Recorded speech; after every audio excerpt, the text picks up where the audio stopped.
We all experience challenging and difficult situations in life. In the face of these complexities, it is not always clear how to respond, what to do, or what to avoid. It's easy to get stuck in these moments and stop moving forward in life.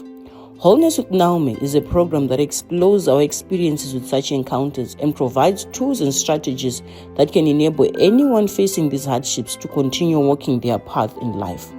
We can't wait to meet you on this journey. Tune in, your life is about to change for the better. Welcome to our program, Wholeness with Naomi, where we talk about difficult and sometimes different parts that we may find our way. More importantly, we talk about some of the tools that you can use as you navigate in these difficult and different parts. Today we're talking about a subject that some of us are familiar with, and it's on speech delay. Joining us today on the show is Ms. Wadzanai Makanza. Welcome to the program, ma'am. Thank you so much for having me. I'm very excited to be here. Thank you. Do take us through what is speech delay? All right, so we get a lot of parents coming in. My child's not speaking things that I can hear. But most of the time, what people actually mean is a language delay. So I'm just going to give a small explanation. We have what we call speech. So when we're talking about speech, we're talking about the sounds that you can hear when someone is talking. Okay. Are those sounds coming out correctly when someone is saying their words? So that would be a speech delay or a speech disorder. Then there's a language delay. This is what most people probably will be describing in their children. This is how someone understands the language that we use and also how they use it to communicate with others. So when a child is saying very few words or they're not yet talking, that's what we call a language delay. So a child can have both. You can have both a speech difficulty and a language difficulty at the same time. But basically we're saying this child is struggling to really talk, to really understand and connect with people using communication. Okay, that's quite insightful, thank you. Is there an age that as a parent you should actually be concerned to say my child has language delay or my child has speech delay? So we always advocate for what we call early intervention. So the earlier the better, because then kids then pick up at a normal pace if we intervene as quickly as possible.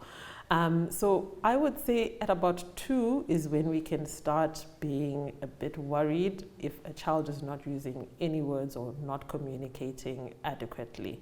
But earlier there are other milestones that we sort of look out for. Even from 6 months you can tell, oh, they're not babbling, they're not talking or producing any sounds. And our major milestone is to say at about 1 year, they start saying mama, daddy, just your single one words here and there. Okay. Okay, thank you so much for that. What are some of the causes? Right. With causes, we always want to be very careful because sometimes when you're looking for a cause, it looks like you're looking for something to blame, to sort of say, where did the language come from? But we have certain conditions that we know, okay, if there's this condition occurring, it's going to result in speech and language difficulties. So, for example, children who have Down syndrome or children who have cerebral palsy or children who are born with a hearing loss. So there are certain conditions we know definitely there's going to be some sort of communication difficulty. Okay. There are other risk factors that can happen during pregnancy if it's a difficult pregnancy, or if a mom has a long labor, or other environmental factors like living conditions. If a child is in a very abusive home or there's a lot of neglect, other environmental factors can also end up contributing to speech and language difficulties. The one we're getting a lot of now is also screen time. Okay. A lot of children are constantly on their screens. So it's not giving children an opportunity to actually learn how to speak. Because when you're on that screen, it's not talking to you, you're not talking to it, it's just silence all around. So that's one of the main causes these days that's actually causing communication difficulties. Okay, that's quite insightful, especially the last one that you mentioned of screen time, because gadgets are things that are quite common now, and many children have access to gadgets, the TV, the iPads. Yeah. the phones, and most are just glued and they're watching whatever they are watching. And as you're sharing, it's something that is also a contributing factor, because for a child to be able to develop their speech or their language, they actually need to be talking, conversing with other children and conversing with adults as well. Yes. So it's also two parts. The parents are on the screen and not talking to their children, and the children are on their screen. So if we say screen time, everyone's like, oh, so do you mean no screens at all? What about Miss Rachel and other educational things? So there are actually world guidelines in terms of how much screen time you should be giving your children. So below the age of 1, it's not really necessary for your child to be watching anything on the screens. After 1, you can watch together, a parent and a child. You can be watching something educational, nursery rhymes and that sort of thing, but really limiting it to, less than 30 minutes. And then as they grow older, you can increase it, but still, even by the age of 5, I would say we don't want more than 2 hours of the screen in any day. Let the children play and interact and do more fun things rather than being in front of a screen all the time. Thank you. It's also, just as you're talking about having children, allowing children to play, because of now gadgets, you may not be surprised to find a child doesn't even know how to play. Like if you say go outside and play, they don't know what should I do outside because they haven't been exposed to it. They don't know how to actually play even with other children, because much of their time is being spent on the gadget.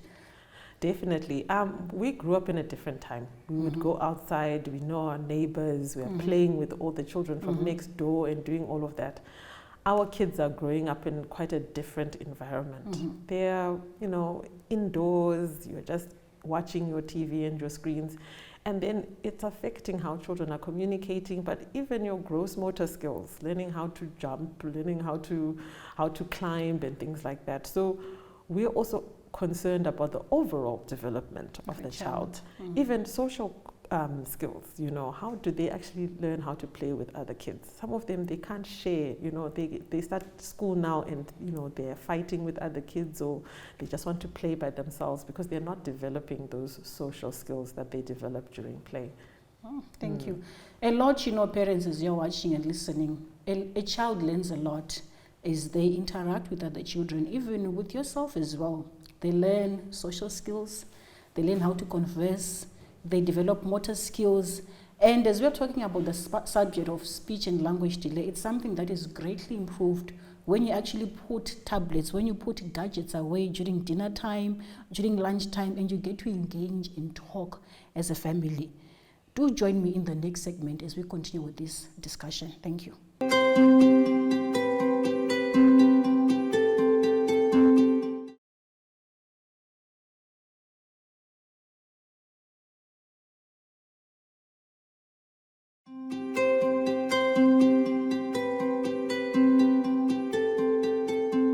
Before we went on a short break, Ms. Wadzanai Makanza was sharing with us some of the causes of language and speech delay. And she was, talking about the use of gadgets, especially in this modern world, how they are affecting the normal day-to-day interaction within peers and within families, and how it also contributes greatly to speech and language development. Ms. Wadzanai, thank you for the insights that you were sharing. Do take us through what are some of the challenges that families, parents, communities face as a result of language and speech delay? So we get people coming in and parents feel really judged to sort of say, oh, but why is my child not talking? You feel like, does that mean I'm not being a good parent? You feel like, maybe there's something wrong with me. And culturally, it's on the parent now. Yes, it's on the parent now. Even culturally, it's like saying and now you're thinking and things like that. So there's already a stigma that comes attached to, why is my child not talking? Why is my child not communicating? So what this does is then people don't seek help immediately. People start going elsewhere, looking for answers. And you're eating into the time that, interventions could actually be made with your child. So we see that it is often very difficult because there's a lot of judgment, in and around the family around communication difficulties. Parents also struggle with the frustration of trying to communicate with a child who's struggling to communicate. It's difficult for the child, it's difficult for the parent. And you see these children throwing tantrums. I'm sure you've been in a supermarket and seen a child rolling on the floor. And the first thing is you're judging that parent. That's true. Why is she leaving a child doing that? Why? Yeah. And you don't know that this child probably has a communication difficulty. So now, you know, you have a lot of children with behavioral problems, children who are just really, really frustrated because they can't communicate basic things that me and you can communicate. So it creates a very strained relationships between the parent and the child. You also think about the financial toll that it can also take on a family, because if your child has difficulties, obviously you need to seek out services. You need to go to a speech therapist to help you with your child, but most of the services are private. So it means money is coming out for you to actually make an impact in your child's life. So people don't, you know, people just think, oh, okay, I'll just go for the services, but not everyone can afford to do that. And then you're needing to make sacrifices in the family so that you're able to provide services for your child. So there's a lot of dynamics there when you're just looking at a family with a child with communication difficulties. It's not just straightforward, oh, okay, they have a child with communication. There's a lot of different factors that family is then having to deal with, which can be very challenging. Okay, thank you for that. So if I could just summarize what you're sharing, if intervention is done early, you know, that challenge or that problem is something that can be dealt with to some degree. Yes, so we definitely advocate that if you pick up that your child is struggling with communication, you know, they're not putting words together, they're not talking as much as other children, you know, as a parent you have that instinct. Something tells you something is not okay. Right. That's true. Listen to that instinct. And when you do, you can seek out help. You know, most people, they'll go to their doctor and say... So that's the start. Most people will go to their doctor because a lot of people don't know about speech therapy, but they know something's wrong, so they'll go to the doctor. And then the doctor will say, okay, maybe you need to see a speech therapist. Keep an open mind and go for that assessment so that you can actually see what exactly is going on with my child, and then you can get the services that you need. You know, if you come for speech therapy and then we're guiding you, sort of going through the process, sometimes there are small adjustments that you need to make. Sometimes it's a longer journey that we need to walk with you. But as a parent, don't ignore that gut feeling. Don't ignore something telling you something's wrong with my child. Because, you know, some people will say, 5 years. I've heard of that as well. Exactly. So it becomes, okay, you're delaying, but we say the quicker you can get to us, the faster you will see progress in your child. The quicker we can intervene, the quicker we can assist you with your child. Okay. Thank you for that. What are some of the misconceptions surrounding this subject? Okay, so there's a lot of things out there, and we're not judging because culturally, you know, that's what's there. If we don't know something, you're going to go to your elders for advice, and this is what they tell you. Sakawana gogo wanoda kucheka rurimi. So that's a lot of people are saying kuti kana mwana asiri kutaura aneka kandimi karurimbo kanoda kuchekwa. And unfortunately, that's not the case. Yes, sometimes children have that. We call it a tongue tie.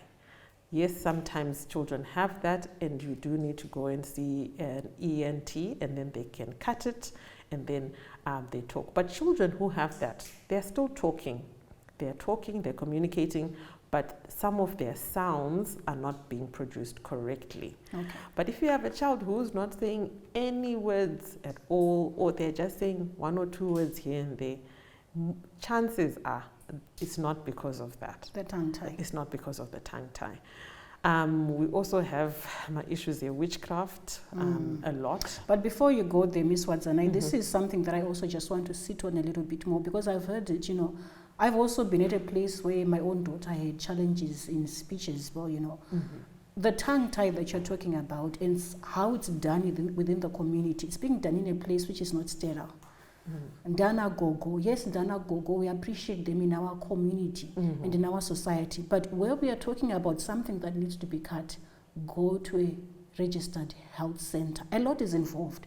There can be even infection. What about even the pain that is inflicted upon the child, Let's do those things by going to the right places where we are guided accordingly, and it's done in a safe and a sterile space where also, it's being done right. Yes, definitely 100%. And it's not all cases also that they have to cut it. Sometimes, it's there, but your child can talk and communicate without it. You've mentioned issues about trauma to the child. It's very real. We get children, ka 2, ka 3, and like you said, there's issues of health and safety and that sort of thing. So definitely seek guidance from health professionals and they'll be able to assist you. Thank you for that. And you were talking about the other misconceptions surrounding the subject of speech delay and language delay. Please go on. So we also have issues of witchcraft. So we usually get these with children who have like more severe disorders that come with speech therapy, like for example, cerebral palsy. So obviously, mwana akaremara, seasiri kugara, seasiri kukambaira, why can't this child lift up their head? So those conditions are quite severe. And for most people, they're finding someone to blame, to sort of say, what's the cause of this? And then people start trying to go, they're trying to go to witch doctors, they're trying to go anywhere to anyone who can tell them the reason for why this has happened. But we know that it's because maybe mom had a difficult pregnancy. And then at birth, anything can happen at birth. Sometimes it takes you a long time to get to the hospital. And oxygen, and anything that can happen to deprive a child of oxygen during birth is then going to result in cerebral palsy. But people don't really understand that. People want to point fingers and they don't accept. Even no, mwana akadai because zvakati. But unonzwa kuti kudzinza kwedu hakuna munhu akadaro. You are the first one. Why are you the first one kuzvara mwana akadai so? So it becomes very challenging for mothers who have children who have these kind of difficulties, and they get rejected. We have a very high divorce rate in mothers who give birth to children who have disabilities because the community is not understanding of that. So it's very, very challenging, and we want to kind of create that awareness to sort of say this can happen to anyone. So sometimes we encourage families to come, not just my mwana, the dad must come as well, kuti vanetse kunzwisisa kuti what's really going on.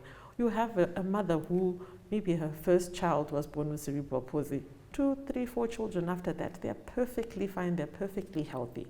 But dai vakasiyana nemurume because ndozvinenge zvichitaurwa nevanhu. And sometimes you'll be surprised, even when we go church, they can be very judgmental as well. Some people can be supportive, some people can be judgmental. But we are saying, if those church members, if they're also educated to know, then you can have more supportive communities in different places where people understand that, okay, no, this happens, and these are the reasons that this happens. Yeah. Thank you so much for that sharing, Ms. Wadzanai. As you are hearing, let's go back to our values of Ubuntu. That is one of the values that we have in our country as Zimbabweans, where there is a place for everyone, where there is a place for a child born with a disability, where there is a place for a child or a family that is struggling with a child that has a language delay or a speech delay. There is a place for everyone. Human life is sacred. Do join me in the next segment. Thank you.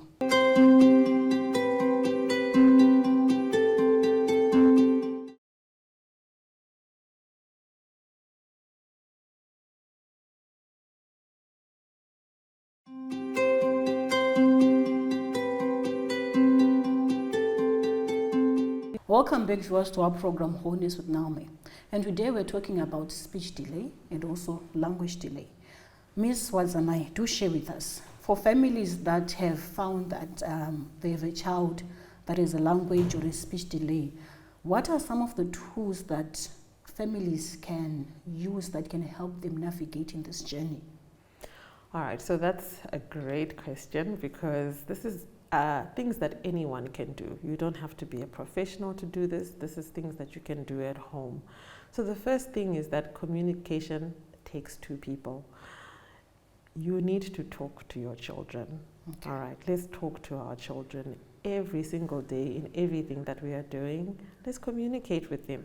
So for example, you're eating dinner. TV.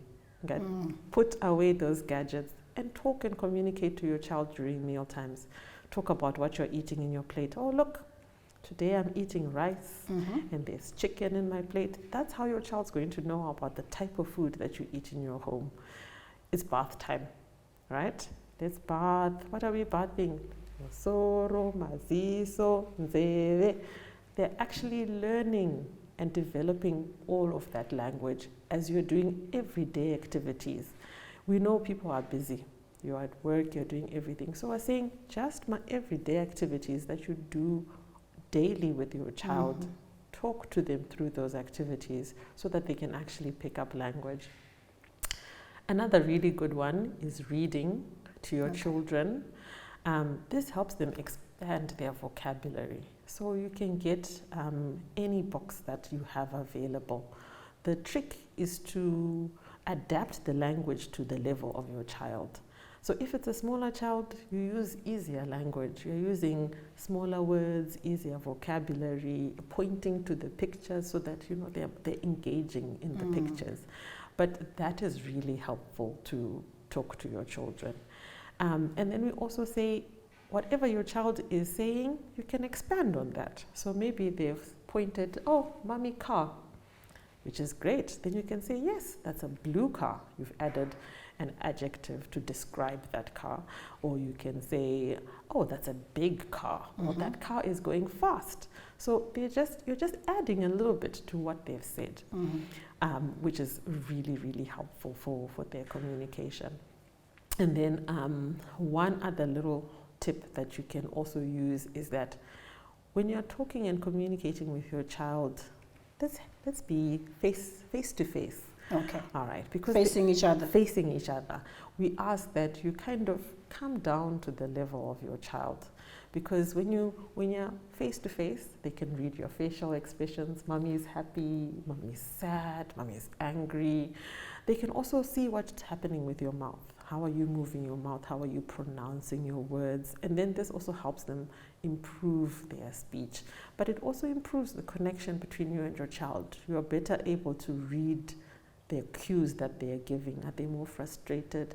And they feel like you're listening to them, If you're kind of, doing other things and whatnot, they also get frustrated. But you're saying, no, I'm giving you time. I'm listening to you. I'm talking to you. You're important to me. And that improves the value of your communication. Thank you for that, Ms. Watsanai. Viewers, you've heard it. Early detection does really matter where we're talking about language and speech delay. Where you're sensing even that age, as a parent to say something, there's been a delay in speech and language development on my child, do take the corrective measures. Let's meet again next week, viewers. In the meantime, do continue in wholeness. Thank you.